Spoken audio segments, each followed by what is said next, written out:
If you've ever wondered whether your morning eggs or that steak at dinner could be more than just food, maybe even make a difference for animals, and the planet, today's episode is for you.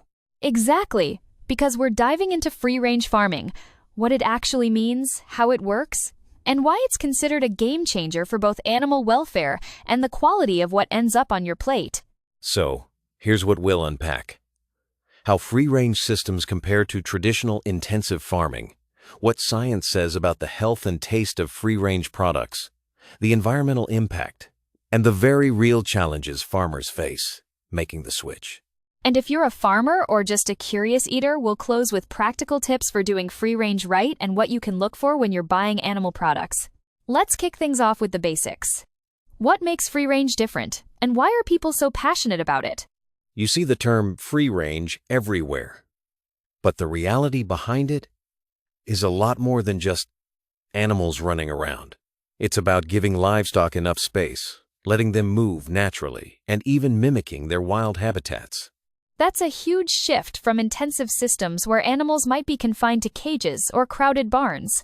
In free-range setups, cows can graze, chickens can dust bathe, and pigs can root around basically. They get to be themselves. That natural behavior is key. Not just for the animal's happiness, but for their health, too. When animals can move, graze, and socialize, their stress levels drop dramatically. And it's not just about feelings. Lower stress translates to stronger immune systems and fewer disease outbreaks, which benefits everyone in the long run. But the perks of free range go even further, especially when we talk about what ends up on our tables. What really surprises people is that free-range meat, milk, and eggs don't just make you feel better. Ethically, they're usually better for you, too. Totally. For example, pastured animals have access to grass and plants, resulting in products richer in healthy omega-3 fats. If you've ever noticed how deep yellow a free-range egg yolk is, that's a small sign of the nutrient boost. And for dairy or beef, that varied diet shows up in taste as well as nutrition. I've even heard chefs say you can taste the difference. Free-range beef, for instance, often has a more complex flavor.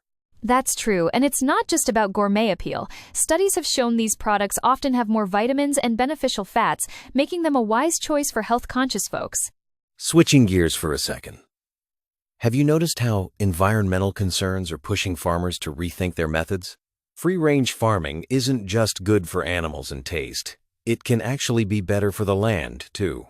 Exactly, because when animals graze naturally, their manure fertilizes the soil and their movement encourages plant growth. It's almost like they're tiny ecosystem engineers.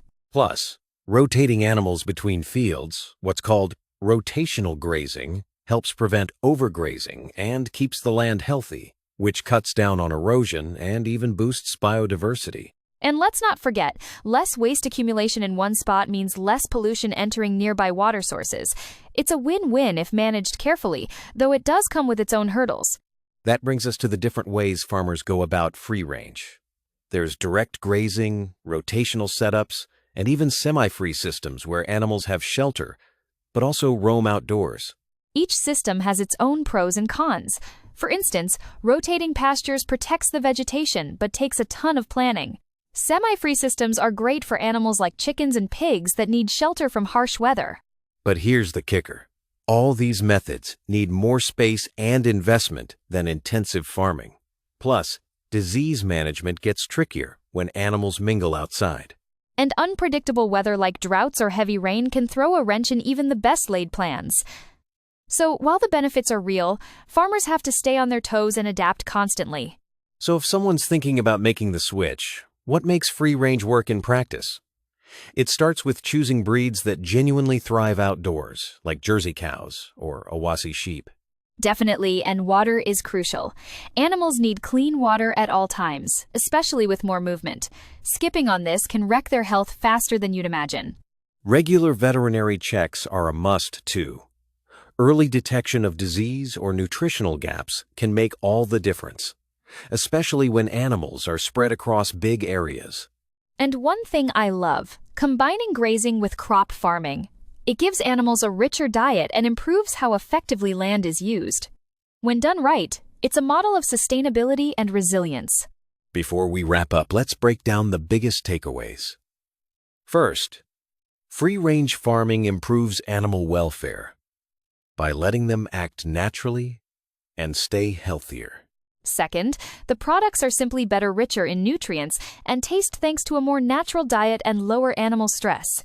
And third, these systems support the environment, reducing pollution and keeping soils fertile when managed well. If you want to support this movement, whether you're a farmer or a consumer, start by seeking out free-range products or implementing even small changes like rotational grazing. Every step counts toward a kinder, healthier food system. Thanks for tuning in, and remember, balancing ethics, quality, and practicality is what shapes the future of farming. See you next time.